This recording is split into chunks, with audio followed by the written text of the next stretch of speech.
The silence of a betrayal is always louder than the act itself. Most men think the danger lies in getting caught, in the screaming matches, the flying plates, the tears. But Mark Thorne was about to learn that the true nightmare isn't the fight, it's the disappearance. He thought he was the one holding all the cards, the one living a double life. He was wrong. When he walked through his front door at 3:00 a.m., smelling of another woman's perfume, he didn't just find an empty house. He found a life that had been meticulously erased. No wife, no baby, no photos. Just a single, terrifying question that would tear his reality apart. Who was the woman sleeping beside him for the last 5 years? Stay tuned, because this isn't just a story about cheating. It's a story about a man who realized too late that he was the prey. The smell of Jessica's vanilla perfume was still clinging to the collar of Mark Thorne's shirt as he navigated his black Audi Q8 up the winding driveway of his estate in Silver Lake. It was 3:14 a.m.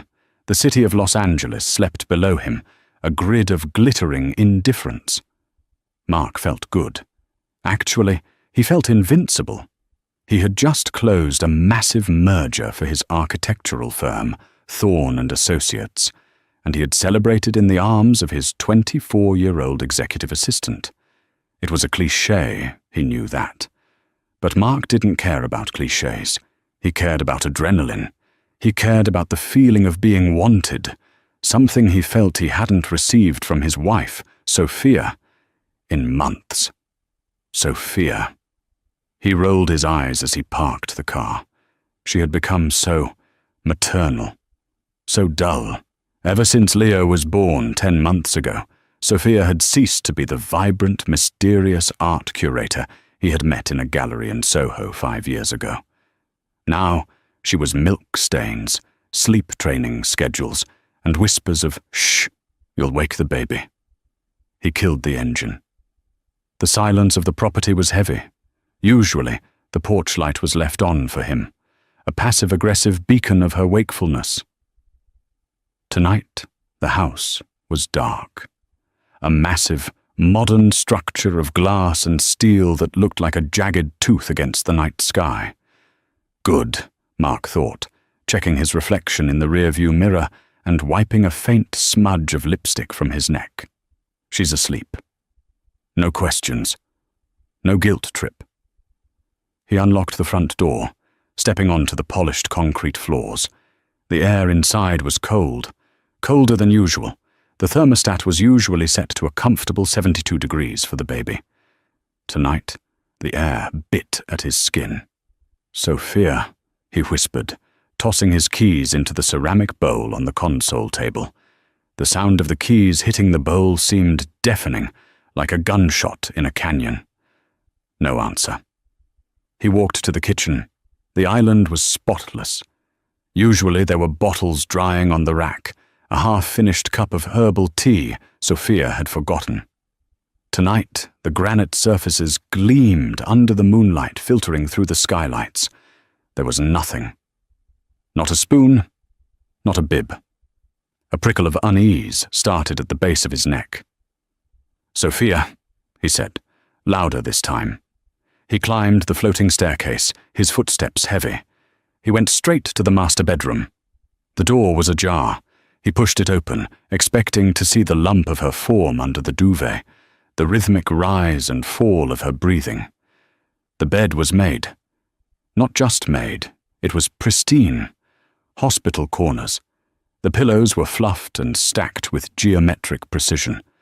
It looked like a showroom display, not a bed where a tired mother had been sleeping. Mark frowned, his heart rate kicking up a notch. Maybe she's in the nursery. Leo must be sick. He turned and strode down the hall to the nursery. He grabbed the handle, twisting it. The room was dark. He slapped the dimmer switch on the wall. The soft golden light flooded the room, and Mark Thorne stopped breathing. The room was empty. Not just devoid of people, devoid of life. The crib, The expensive hand-carved oak crib they had imported from Italy was gone. The changing table was gone. The rocking chair where he had watched her nurse Leo 100 times, gone. The room was a box of empty white walls. The carpet still held the faint indentations of where the furniture had stood, like phantom limbs. What the? Mark spun around, panic finally piercing his arrogance. Sophia! Sophia! He ran back to the master bedroom and tore open the walk-in closet. He froze. His side of the closet was untouched. His Armani suits, his casual wear, his collection of watches. Her side was bare. Wire hangers dangled empty, clinking softly together from the draft of the open door. The shelves where her shoes had been lined up, Louboutins, Nikes, sandals, were wiped clean. It wasn't just that she had packed a bag. She had packed everything. He ran to the bathroom, her toothbrush, her creams, her makeup, all gone. It was as if Sophia Thorne had never existed.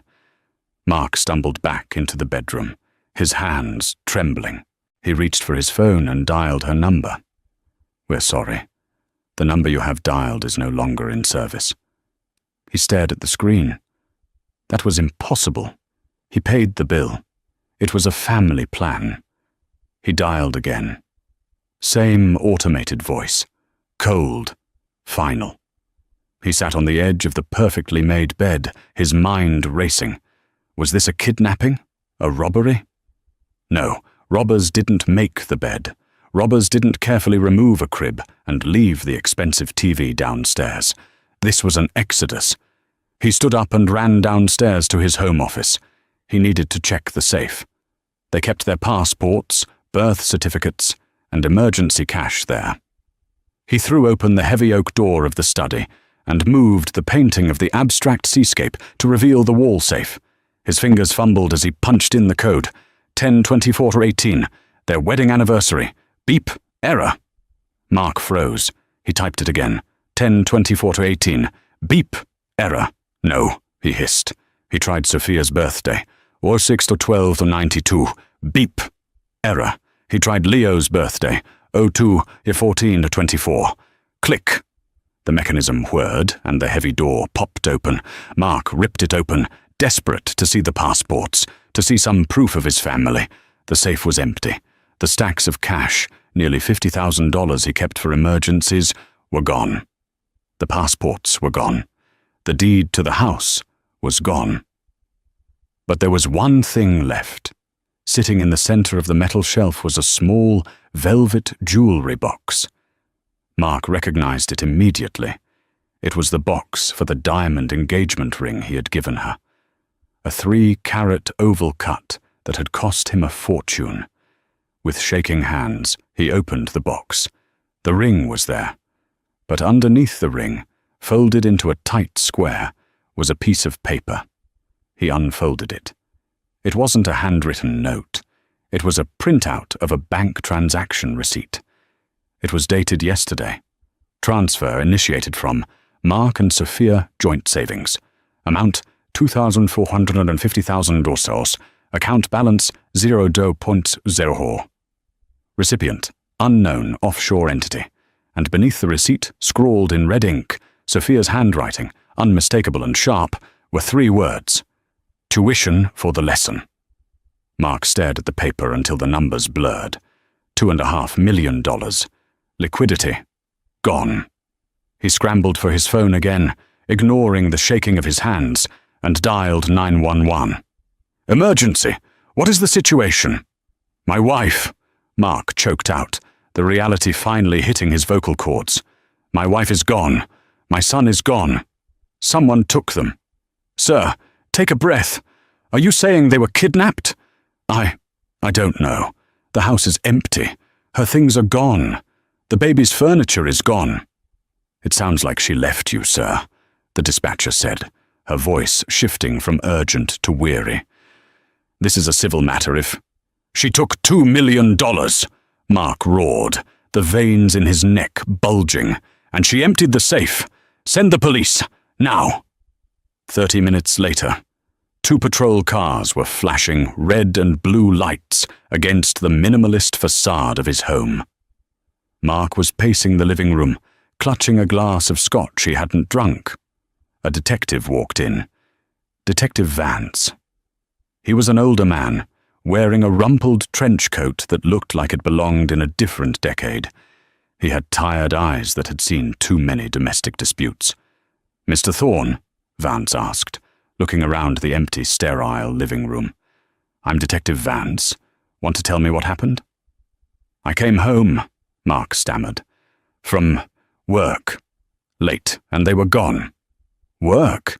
Vance raised an eyebrow. "At 3 a.m.? Mark hesitated. A client dinner that ran late. Vance didn't look convinced, but he didn't press it yet. "And you say she cleared out everything? Clothes? Furniture?" "Everything. The nursery is bare." "That takes time, Mr. Thorne," Vance said, taking out a notepad. "Moving a crib? Packing a wardrobe? That takes a crew.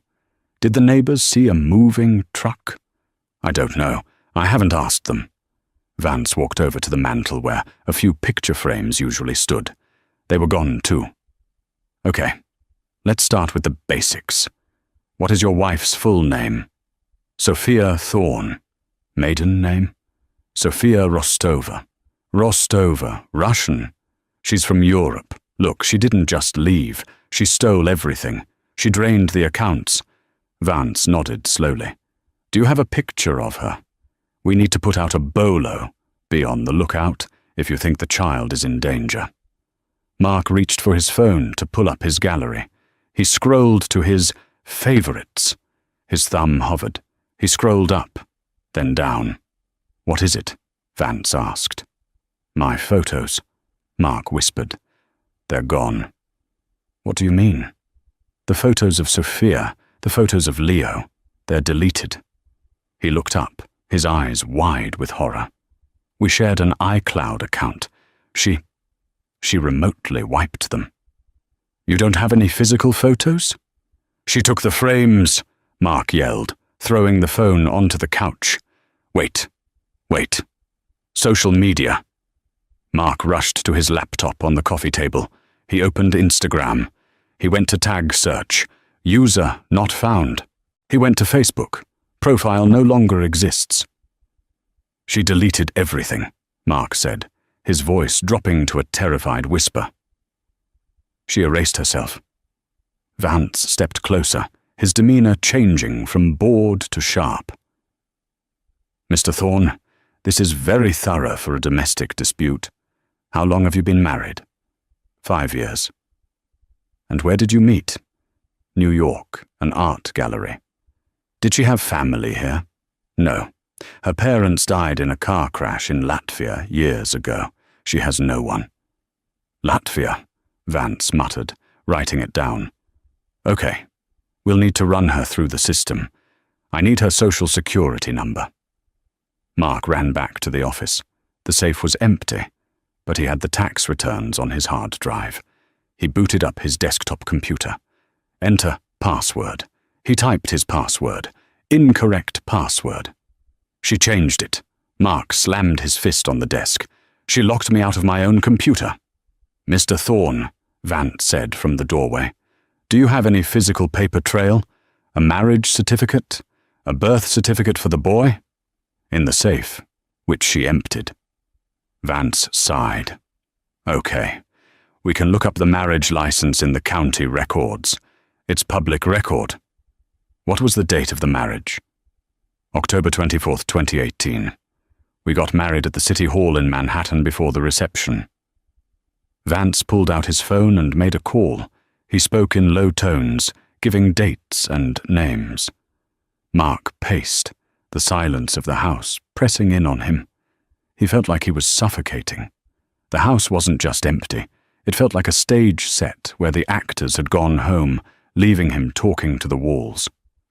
Vance hung up the phone and turned to Mark. His expression was unreadable. "Mr. Thorne," Vance said slowly. "Are you sure about that date?" "Yes, of course I'm sure." "And the name? Sophia Rostova?" "Yes." Because I just had the New York clerk's office run a search. There is no record of a marriage between a Mark Thorne and an Sofia Rostova on that date. Or any date in 2018. Mark stopped pacing. That's ridiculous. I was there.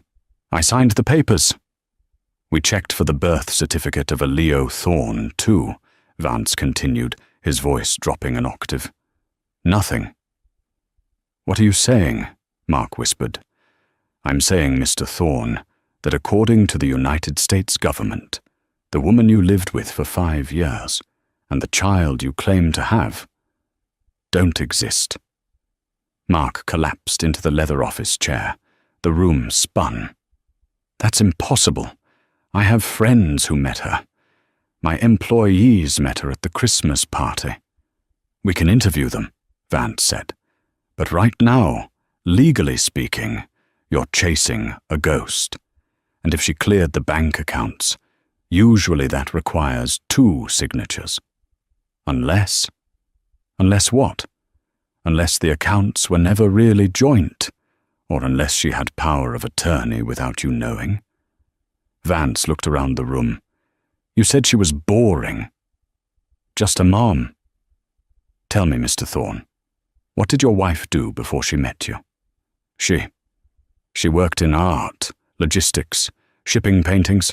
Vance let out a dry, humorless chuckle. Logistics, right. Suddenly, Mark's phone buzzed on the couch. It wasn't a call. It was a notification from his home security system provider. Motion detected. Backyard. 03:48 a.m. Someone is outside, Mark gasped. Vance drew his weapon instantly. Stay here. The detective moved towards the French doors leading to the garden. Mark followed at a distance. The backyard was dark, the pool water black and still. Vance shone his flashlight across the lawn. Nothing. Then the beam hit the singular oak tree in the center of the yard. Pinned to the bark of the tree, fluttering in the night breeze, was a baby's onesie. Leo's favorite blue onesie. Mark shoved past the detective and ran outside, grabbing the small piece of fabric. It was damp with dew. He turned it over. Pinned to the back was a Polaroid photo. Mark shone his phone light on it. It was a photo of Mark, taken tonight. At 1:03 a.m., he was standing on the balcony of Jessica's apartment, smoking a cigarette, laughing. The angle was from a high-powered lens, taken from a rooftop across the street. She had been watching him. While he was cheating, she wasn't packing. She was watching. And scrawled on the bottom of the photo was a coordinate. 44 again. 110.55 She's playing a game, Vance said, looking at the photo over Mark's shoulder. And she's way ahead of you. Mark stared at the coordinates scrawled on the Polaroid. 44.42 N, 110.458 W. Yellowstone, Detective Vance said, looking up from his smartphone. The blue light of the screen illuminated the deep lines of worry etched into his face. Grant Village? Why there? Did you vacation there? Mark felt a cold sweat break out on his forehead, distinct from the chill of the night air. We went there for our honeymoon. We rented a cabin near the lake. It was the only time she ever asked to go somewhere rugged. She said she wanted to see the wolves. The wolves, Vance repeated, his tone dry. Seems fitting. Vance holstered his weapon but didn't relax. Mr. Thorne, I'm going to level with you. People don't vanish like this without extensive preparation. The lack of records, the wiped data, the empty safe. This is professional. This isn't a scorned housewife. This is tradecraft. Who exactly is your wife? I told you, Mark snapped, pacing the manicured grass in his Italian leather shoes. She's a mother. She liked gardening and Pinot Grigio. She was boring.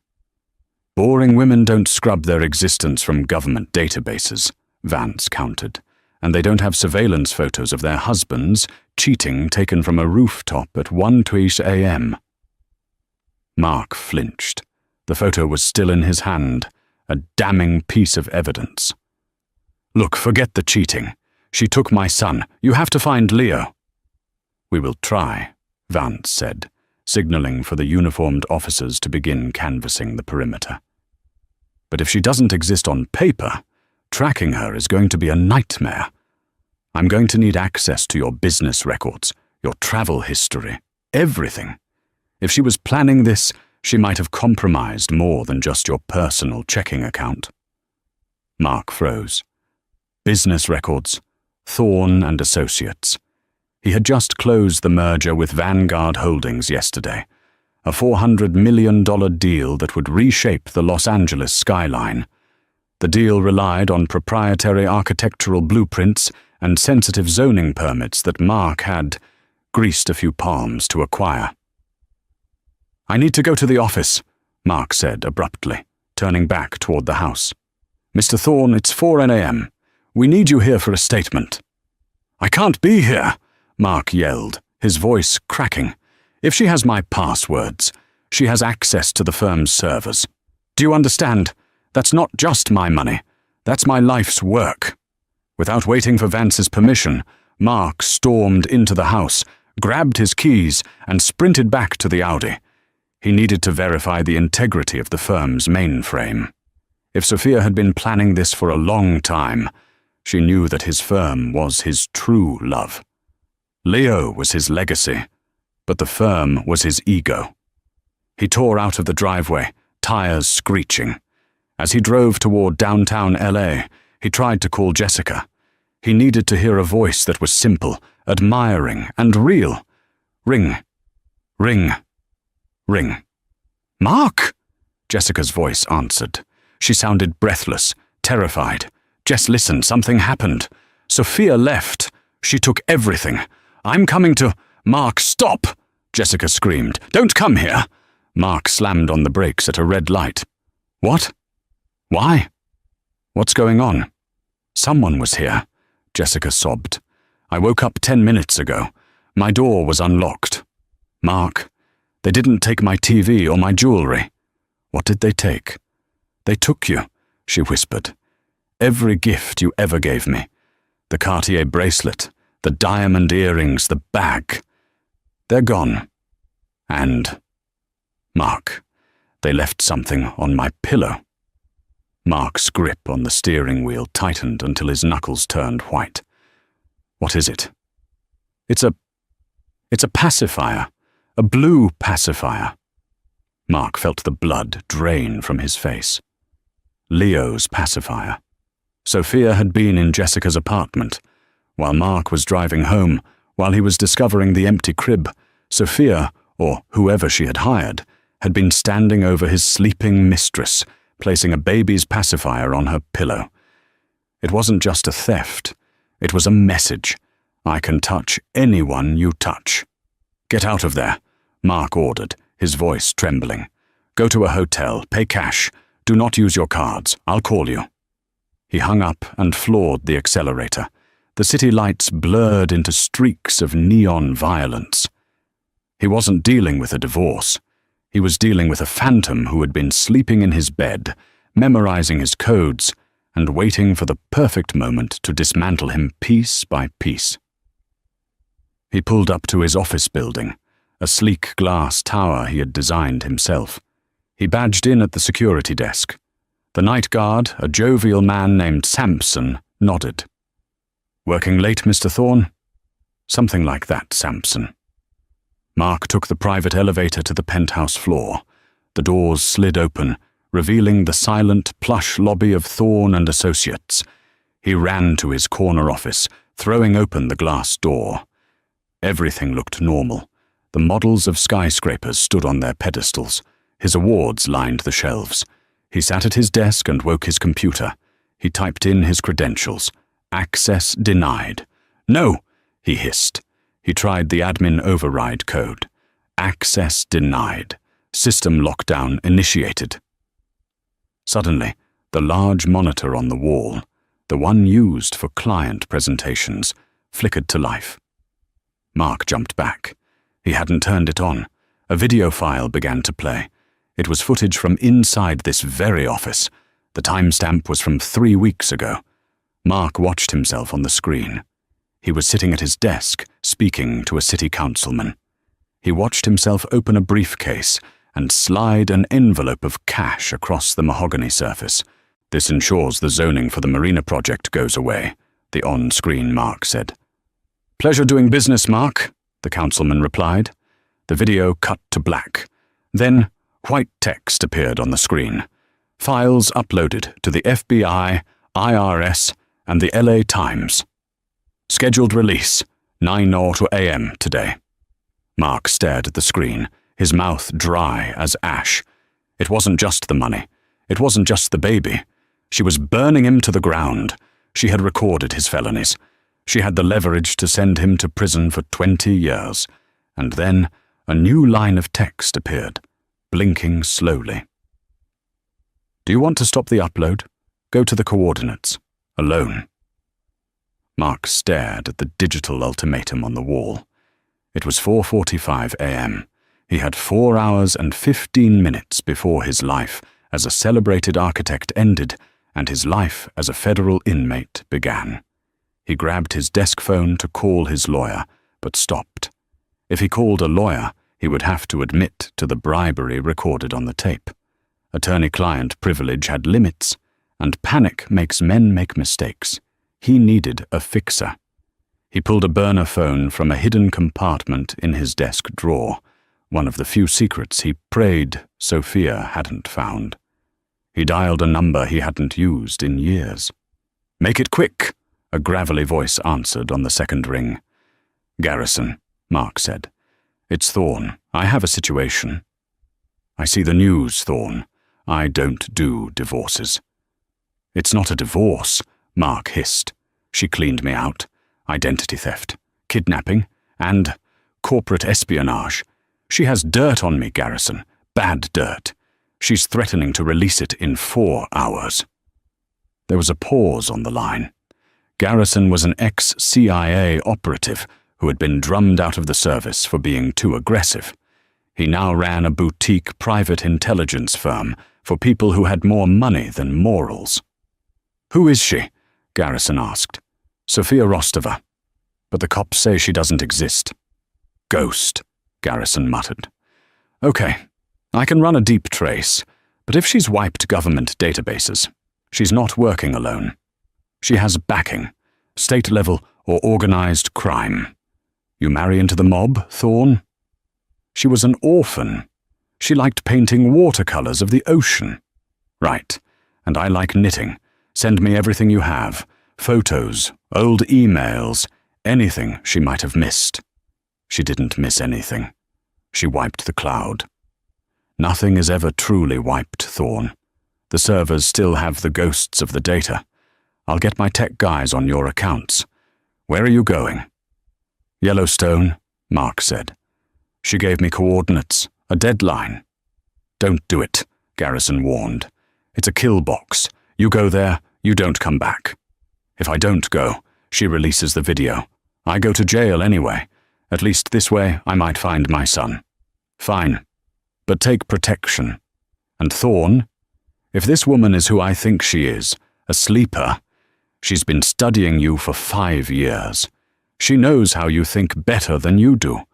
Don't try to outsmart her. Just survive her." Mark hung up. He didn't have a gun. He was an architect. His tools were protractors and CAD software. But he had a private jet. He ran out of the office, ignoring the security guard, and drove toward the private airfield in Santa Monica, where he kept his Gulfstream. As he drove, his mind replayed the last 5 years. Every memory was now suspect. The way she spoke 4 languages fluently, but claimed she just picked them up. Traveling. The way she never got sick. The way she noticed things before they happened. A waiter dropping a tray, a car swerving in traffic. He had thought she was observant. Now he realized she was trained. He arrived at the airfield at 5:30 a.m. His pilot, Dave, was already prepping the plane. "Mr. Thorne, wasn't expecting you. Flight plan. West Yellowstone. Now, how fast can we get there?" Dave looked at Mark's disheveled appearance, the unbuttoned collar, the sweat stains, the wild eyes. "Weather is rough over Wyoming, sir. Might take 2 hours. Just get me there." Mark boarded the plane. As the jet engines whined to life, he opened his laptop, a backup air-gapped machine he kept on the plane. He connected to the plane's Wi-Fi. He had one idea, one place she might have slipped up. The baby monitor. They had a high-end smart monitor in Leo's room. It was connected to the Wi-Fi, but it had a separate cloud storage managed by a third-party security company, not Apple or Google. If Sophia had wiped the main accounts, maybe she forgot the proprietary app for the camera. Mark downloaded the app. His hands shook as he typed in the username. He guessed the password. She usually set the household passwords. Password incorrect. He tried again. Leo 2024. Access granted. The feed loaded. It was black. The camera was gone, but he went to the event history. Most of the clips were deleted, but there was one. The last one. Timestamp. 9:15 p.m. last night. Mark clicked play. The black and white night vision footage showed the nursery. Leo was sleeping in the crib. Sophia walked into the frame. She was dressed in black tactical gear, pants, boots, a fitted sweater. She looked nothing like the woman who wore floral sundresses. Her movements were precise, efficient. She picked up Leo gently. The baby stirred. "Shh," she whispered. The audio was crisp. "Mama has you. We're going on an adventure." She walked to the camera. She stared directly into the lens. Her eyes, usually soft and brown, looked like cold obsidian. She didn't smash the camera. She spoke to it. "Mark," she said softly, "I know you're watching this on the plane. You always take the plane when you run." Mark gasped, recoiling from the screen. She had predicted his exact movement hours in advance. "You think you're the main character in this story?" she continued, adjusting the baby on her hip. "You think you're the powerful man who got bored with his simple wife. But you were never the powerful one, Mark. You were the assignment." She leaned closer. 5 years ago, your firm won the contract for the Defense Department's new cybersecurity facility in Nevada. You have the blueprints. You have the security schematics stored on an offline drive in your safe. Or you did. Mark stopped breathing. He had forgotten about that project. It was classified. He had kept a copy of the designs for insurance, hidden in the false bottom of the safe. "I didn't marry you for love," she said, her voice devoid of emotion. "I didn't marry you for money. I married you for the blueprints. And now that the facility is built and operational, my mission is complete. Leo is my bonus. You are my loose end." She reached up and unplugged the camera. The screen went static. Mark sat back in the leather seat of the private jet, the roar of the engines vibrating in his bones. She wasn't a jealous wife. She wasn't a con artist. She was a foreign intelligence agent, and she had just stolen the architectural secrets to the most secure building in the United States. He wasn't chasing a wife. He was chasing an act of war. The Gulf Stream touched down on the tarmac at Yellowstone Airport in a cloud of freezing mist. It was technically spring, but at this altitude, the air bit like a wild animal. Mark didn't have a coat. He was still in his suit from the night before, the fabric thin and useless against the Wyoming wind. He rented a Jeep Wrangler from the sleepy kiosk, throwing his black Amex on the counter. His hands were shaking so badly he could barely sign the rental agreement. "Heading into the park?" the clerk asked, eyeing Mark's disheveled appearance. Roads are icy near the pass. Just driving, Mark muttered, snatching the keys. He drove south, the heater blasting. The landscape was alien. Huge pines dusted with frost, steam vents rising from the earth like ghosts. The GPS coordinates Sophia had left pointed to a location deep within the park, near the West Thumb Geyser Basin. 4442 to Grainen, 110 by fate to W. As he drove, his burner phone buzzed. It was Garrison. "Thorne, listen to me." Garrison's voice was distorted by static. "I ran the facial recognition from your wedding photos against the Five Eyes database. We got a hit. A very old, very redacted hit." "Who is she?" Mark asked, his eyes scanning the tree line for snipers. "Her name isn't Sophia. It's Katya Volkov. She was trained by the SVR, Russian Foreign Intelligence, but she went rogue about 7 years ago. She's a mercenary, Mark, a corporate saboteur. She specializes in deep cover acquisition. She doesn't just steal data. She becomes the person who has access to it." "She has my son," Mark choked out. Does she hurt the targets?" "She completes the mission," Garrison said grimly. "Usually the target takes the fall for the theft. Suicide, accident, or prison. She disappears. Thorne, if you walk into those coordinates, you are walking into a sanitized crime scene. She's going to kill you and make it look like a grief-stricken suicide. Husband kills family, then himself. It's a clean narrative."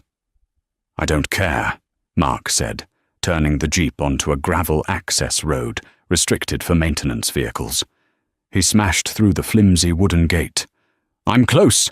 Mark, do not engage. I have a team spinning up in Bozeman. We can be there in—" Mark hung up. He tossed the phone onto the passenger seat. He reached the end of the road.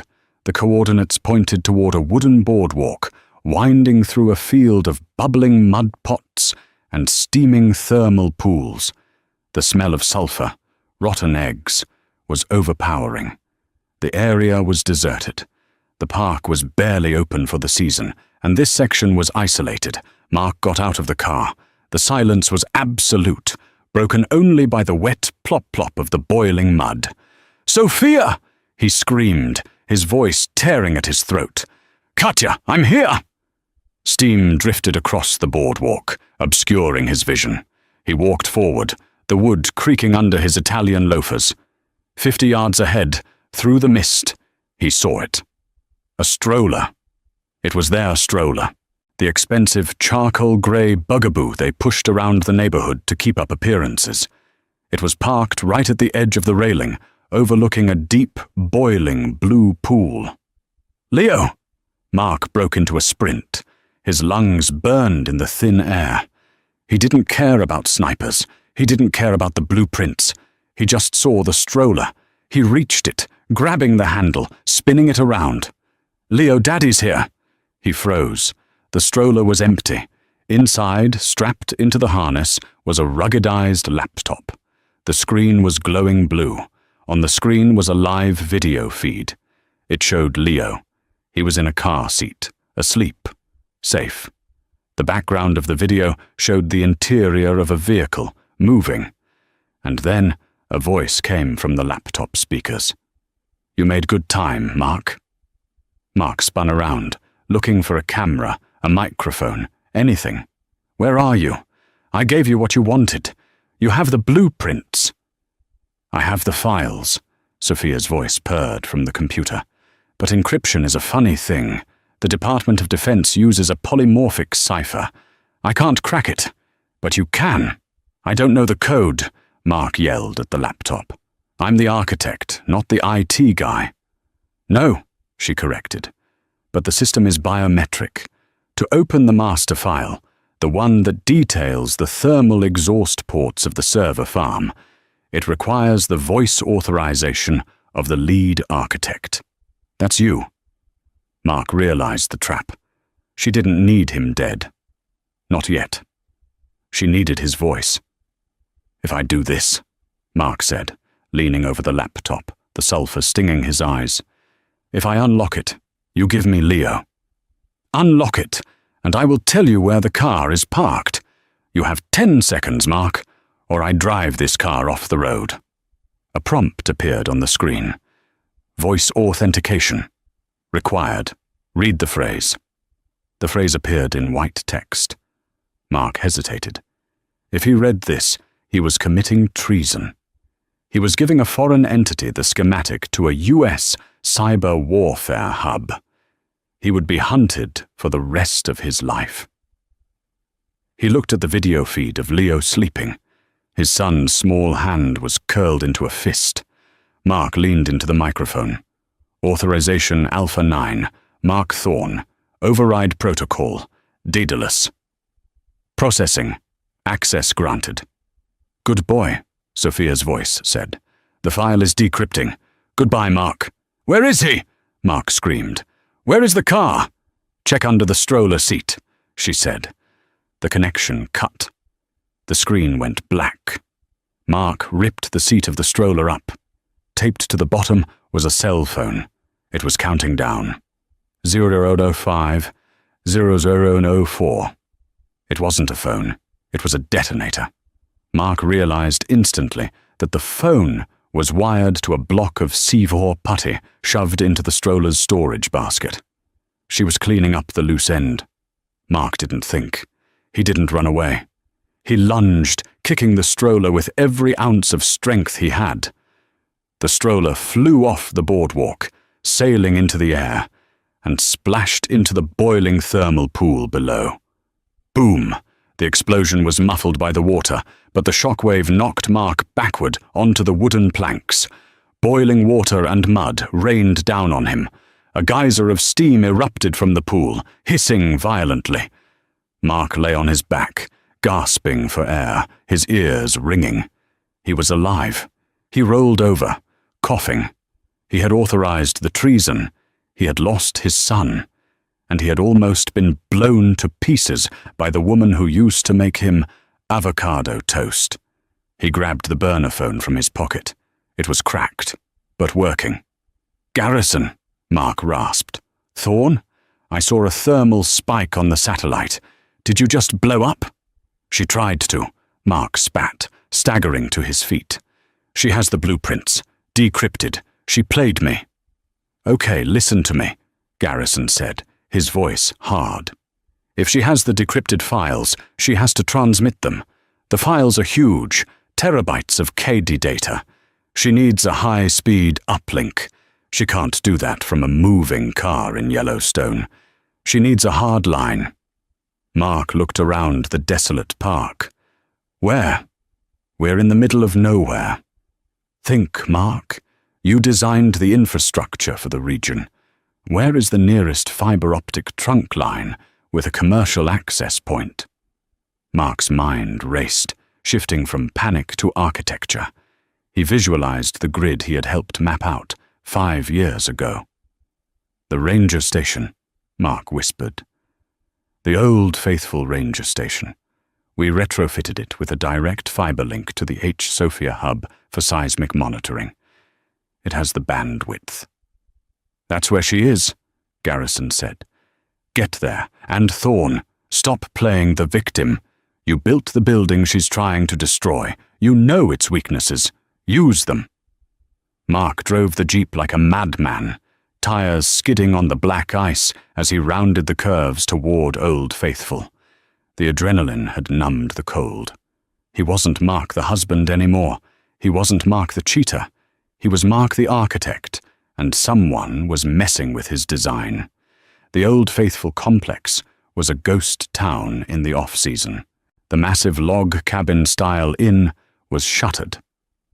The visitor center was dark, but the ranger station, a low concrete bunker near the geyser, had a faint light in the window. Mark killed the headlights a quarter-mile out. He drove off the road, hiding the jeep behind a cluster of pines. He got out, moving low. He reached into the back of the jeep and grabbed the tire iron. It was a pathetic weapon against a trained assassin, but it was heavy. He crept towards the station.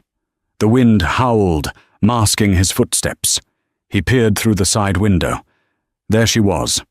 Sophia, no Katya, was sitting at the main terminal of the ranger station. She had bypassed the lock on the door. Cables ran from her ruggedized laptop into the station's server port. A progress bar on her screen read, "Upload, 45%. She looked different. Her hair was pulled back tight. She wore a tactical vest. A suppressed pistol sat on the desk next to her hand.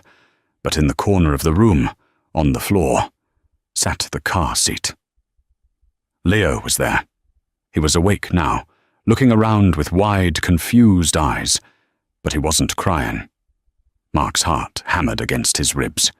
He couldn't burst in. She would shoot him before he took 2 steps. He needed a distraction. He looked at the building. He knew this station.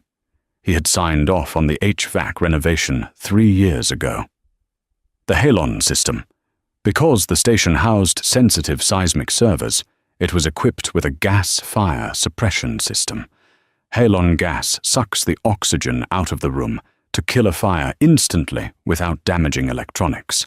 It wouldn't kill a person immediately, but it would disorient them, steal their breath, and create a deafening roar. The manual override for the system was in an external utility box on the north wall. Mark crept around the building. He found the grey metal box. It was padlocked. He jammed the tip of the tire iron into the padlock hasp and twisted. He groaned, putting his weight into it. The metal shrieked. Snap! The lock broke. Mark threw the door open. Inside was a large red lever. Emergency purge. He took a deep breath. "Hold your breath, Leo," he whispered. He yanked the lever down. Whoosh! Inside the station, jets of gas erupted from the ceiling with the sound of a jet engine. Mark scrambled around to the front door. Inside, chaos. Papers flew everywhere. The noise was incredible. Sophia had fallen out of her chair, grabbing her throat, her eyes streaming. She reached for her gun, but the sudden change in pressure and the deafening noise disoriented her. Mark kicked the door open. He didn't go for Sophia. He went for the laptop. He swung the tire iron with a primal scream, smashing it down onto the keyboard. Crack! The screen shattered. The upload froze. Sophia recovered faster than he expected. She lunged at him, tackling him to the ground. She was strong, much stronger than him. She drove a knee into his gut, knocking the wind out of him. "You idiot!" she screamed, her voice distorted by the gas. "You think breaking the screen stops it? It's cloud-synced." She pulled a knife from her boot, a serrated black blade. She raised it. Mark scrambled back, sliding on the polished floor.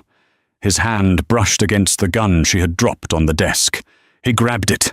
He had never fired a gun in his life. He pointed it blindly and pulled the trigger. Bang!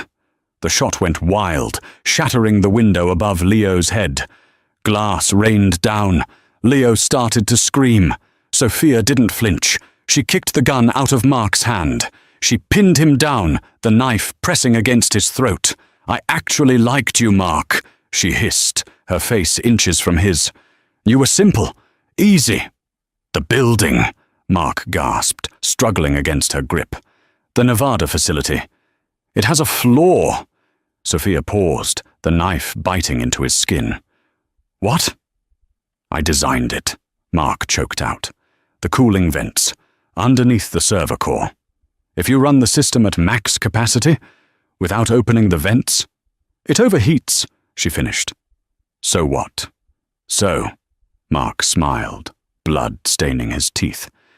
"I didn't just authorize the upload when I gave the voice command. I initiated a stress test." Sophia's eyes went wide. "You didn't," she whispered.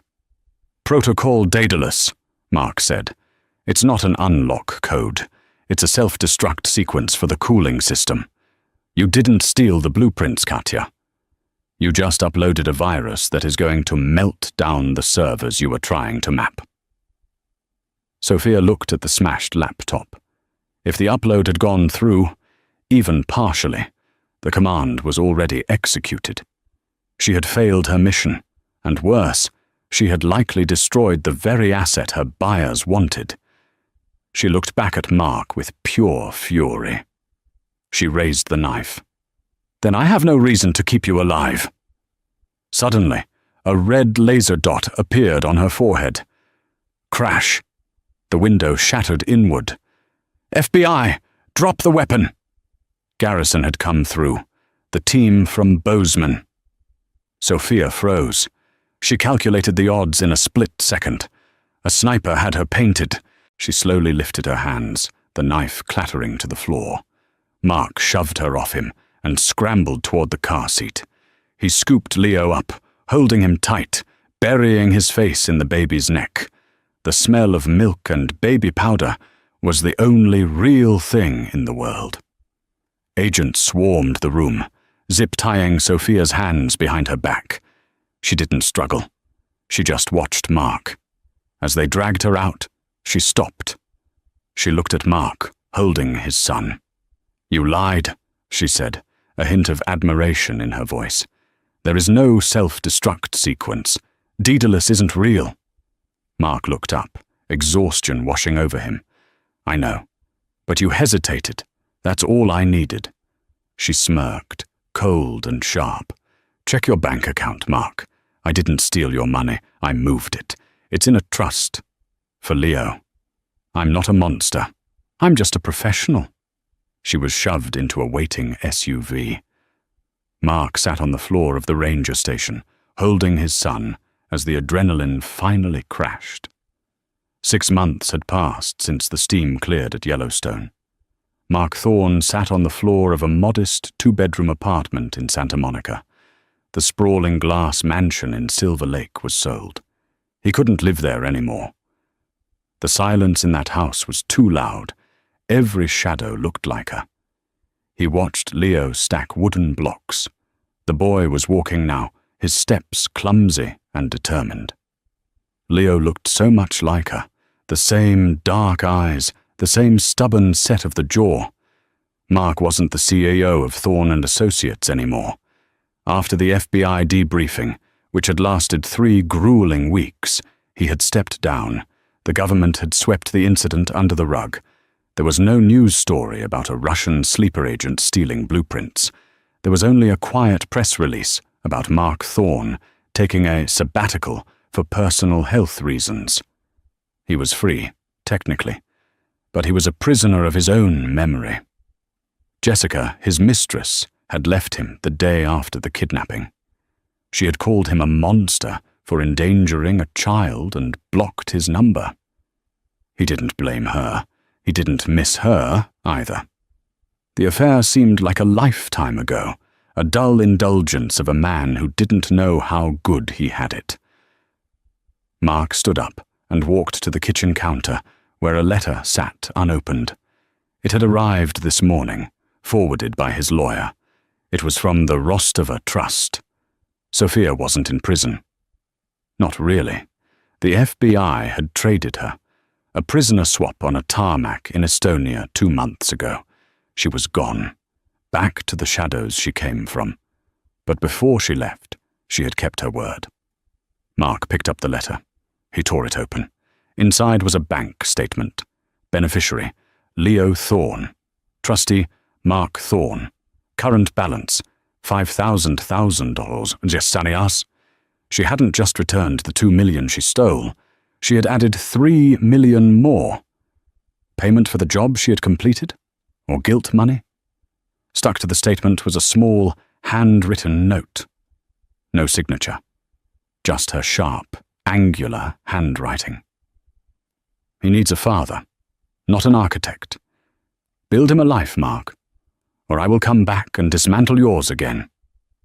Mark stared at the paper. It wasn't a threat. It was a promise. He looked back at Leo. The boy laughed, knocking over the tower of blocks. Mark walked over and sat down next to his son. He picked up a block. "Okay," Mark whispered, his voice thick with emotion. "Let's build it again. Better this time." He was safe. He was rich. He had his son. But every night, before he went to sleep, Mark Thorne checked the locks on the doors 3 times, and every time he passed a woman in a crowd who wore vanilla perfume, his heart stopped cold. He had survived the woman who didn't exist. But he knew, deep down, that a part of him, the arrogant, careless man he used to be, had died in that nursery the night she left. And that was the only death that really mattered. And that is the story of Mark Thorne, a man who thought he was playing a game, only to realize he was just a pawn on someone else's board. It's a terrifying reminder that the people we sleep next to have entire universes inside them that we might never see. Mark got his son back, but he lost his peace of mind forever. He learned the hard way that betrayal isn't just about cheating. It's about underestimating the person you promised to love. What would you have done in Mark's shoes? Would you have gone to the coordinates, or would you have called the police immediately? Let me know in the comments below. I read every single one. If you enjoyed this story of twists, betrayal, and redemption, please hit that like button. It helps the channel immensely. Don't forget to subscribe and ring the bell so you never miss a story. Thanks for watching, and stay safe out there.